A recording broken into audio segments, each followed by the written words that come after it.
ìyá Monimus ṣó mọ̀ kó jáde wọn pé mi tí ì dá ìpèdè ẹ̀ padà mo dẹ̀ máa dá padà tó máa kún. Lálákọ̀ọ́kọ́ gbogbo ìwọ tó bá ń rajà lọ́wọ́ Monimus wàá yà gan bí Monimus ṣe yà gan ló ṣe máa yà gan. Gbogbo ìwọ tó bá patronize Monimus ó máa yà gan. Jẹ́ kí n sọ̀rọ̀ àwọn àgàn tó máa yà.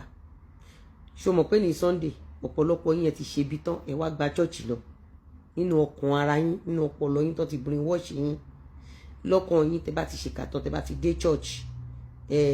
Ọlọ́run ti gbàdúrà yín tó bá gbàdúrà yín ó yẹ ká gùn tán yín kó paṣọ ìṣìdá. Gbogbo ìwọ ìṣẹ̀dá tó bá ti ń patronize Monimus wàá yà gan ọmọ. Kò sí ọmọ tó lè bí láyé kò sí bọ́mọ tó jáde lára ẹ̀ ṣe lè pọ̀ tó gbogbo wọn náà máa ru òkú ẹ̀ wá bá ẹ nílé tó bá ti ń patronize Monimus. Wàá yà gan owó kò sí bó ṣe lè lówó tó máa padà tọrọ jẹ ni torí ẹnu kàsí ni mo gbé wá torí pé ìwọ gan tó fẹ́ lọ patronize Monimus àdàbí tó o bá lè gba nǹkan tí Monimus ń ṣe àdàbí ìwọ fúnra ra ẹ kò tún ṣe Monimus kò ń ṣe ìyá Monimus o àwọn àdàbí táwa gbé wá láàárọ̀ èrè àdàbí tí ìyá Monimus bá lè gba nǹkan tọ́mọ ẹ̀ ń ṣe olórí burúkú ìyá Monimus tó ti ṣòfò ọmọ tó ti ṣòfò ẹ̀mí táyé ẹ̀ ti bàjẹ́ nú ayé ẹ má gbàgbé pé ìyá Monimus ò ní láárí olè ọ̀lẹ alápámáṣiṣẹ́ ẹni òfò ẹni èpè ẹni ẹ̀sín ìyá Monimus ẹ imagine tí ìyá Monimus bá ṣiṣẹ́ bí irú wa tó tẹpá mọ́ṣẹ́ láàárọ̀ ọjọ́ ẹ̀ kó wá tu owó jọ kó lọ ra gold 45 million 50 million 60 million naira kí ọmọ èèyàn kan kó wá ṣe gold yẹn kó wá gbé fọ́tò ìyá Monimus sí kó wá ní kẹ́ wá ra gold yẹn ní 72,000 naira ṣó lè gbà á. Ìwọ tó bá ti lọ patronize Monimus látẹ̀ni lọ wàá yàgàn ọmọ wàá yàgàn owó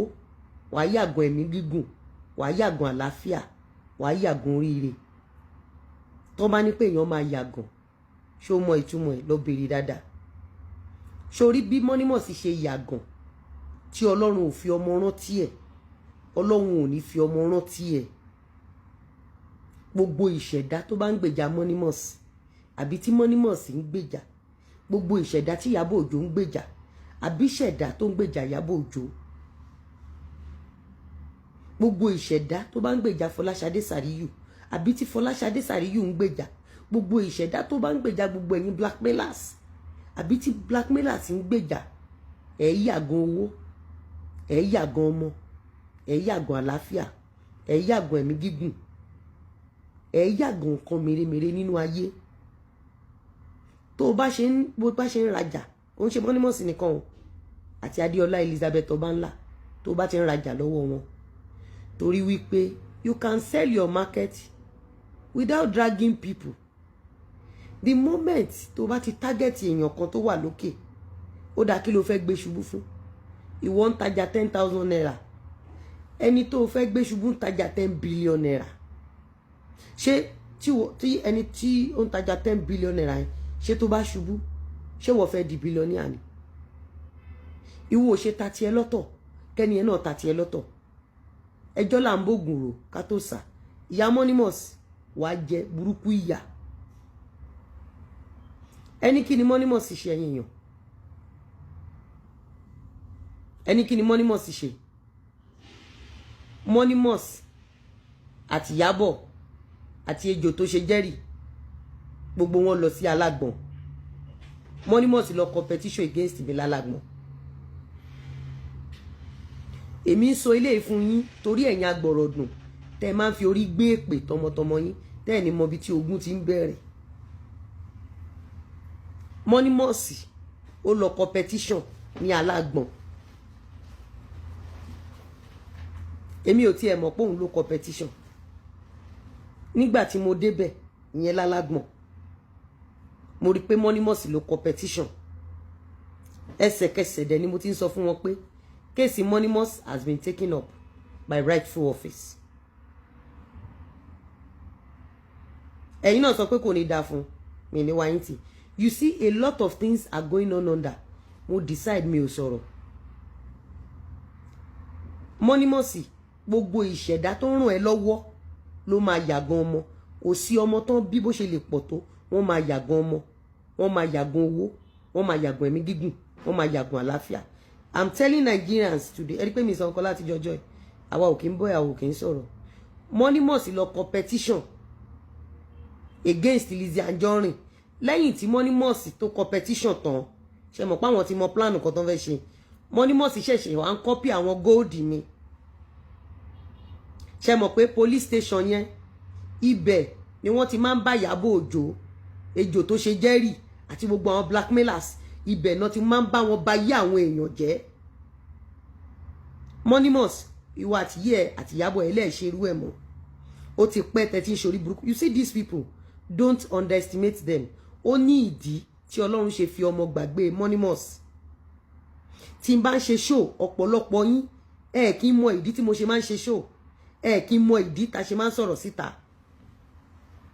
ó wá lọ police station tán Monimosi lọ sí Alágbọ̀n ó wá bẹ̀rẹ̀ kọ́pì yẹn àbí bí Ìyábọ̀ Òjó ejò tó ṣe jẹ́rì bọ́n ṣe ti waste ọ̀pọ̀lọpọ̀ àwọn èèyàn London náà sí yín nìyẹn Monimosi her mother her husband Ìyábọ̀ Alice Òjó gbogbo wọn pẹ̀lú Yínká wọ́n lọ sí Alágbọ̀n ìyẹn Yínká Ṣàbáríkòló gbogbo wọn lọ sí Alágbọ̀n ṣẹ́rí ìgbà tí gbogbo wọn sọ pé kán competition yẹn they wrote petition tó Alágbọ̀n Monimosi àdàbí tó bá lè gba nǹkan tó ṣe fún mi àdàbí tí ìyá ẹ bá lè gba nǹkan tó ṣe fún mi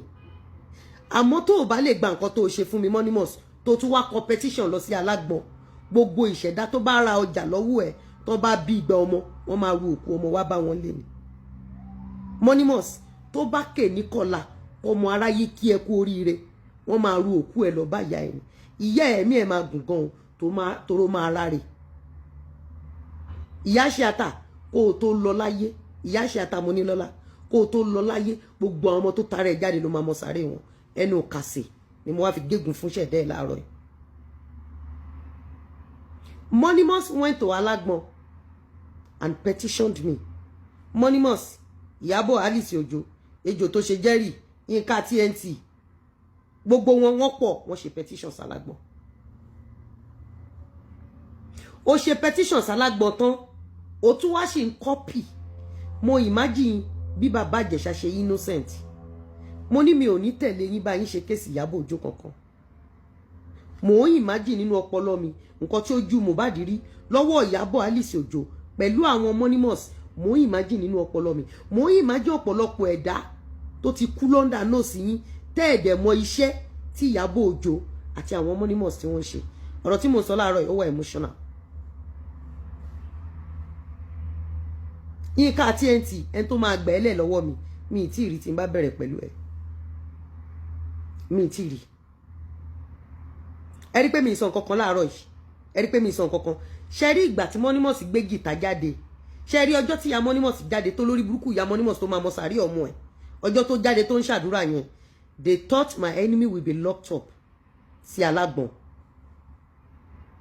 meanwhile kémi tó jáde fún gbogbo wọn I have done all my petition and I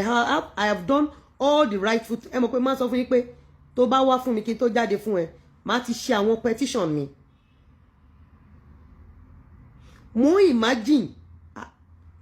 Monimosi Monílọ́lá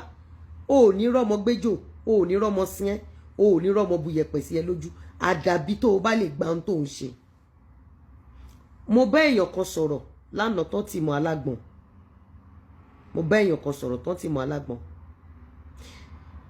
ẹni yẹn sọ̀rọ̀ fún mi at a point mo sọ fẹ́ni yẹn pé kó má pé má bá sọ̀rọ̀ later tẹ́ bá rí iṣẹ́ tí Ìyábọ̀ Alice Òjó àtàwọn Monimosi tán lọ ń ṣe tán lọ ń fi Alágbọ̀n ṣe sórí èmi ò wá rí pé èmi èpè àti ègún ni mo need fún yín gone are the days tá máa sáré kiri police station court I don't need that tí n bá ti gba nǹkan tí mo fẹ́ gbà ní Badagry tí mo gba nǹkan tí mo fẹ́ gbà láwọn ìlú ní gbogbo àgbáyé tí mo ti fi sẹ́nu tí mo ti wá fi ṣe àdábí fún yín ó ti tẹ́ mi lọ́rùn ẹni tó fẹ́ sin òkú ọmọ ẹ̀ kó wá tẹ́rí sí pé òun fẹ́ gbèjà yín. For Monimos to have gone to police station, Monimos to have gone after jẹ́jẹ́ ni Lizzy jókòó. Ẹ̀yin èèyàn wa, ẹ ti gbọ́ gbogbo nǹkan tí Lizzy Anjorin sọ nípa Monimos. Kí ni ẹ lérò nípa ọ̀rọ̀ yìí? Nǹkan tí ẹ bá lérò ẹ tẹ̀ sí comment section ká lè sọ̀rọ̀ nípa rẹ̀.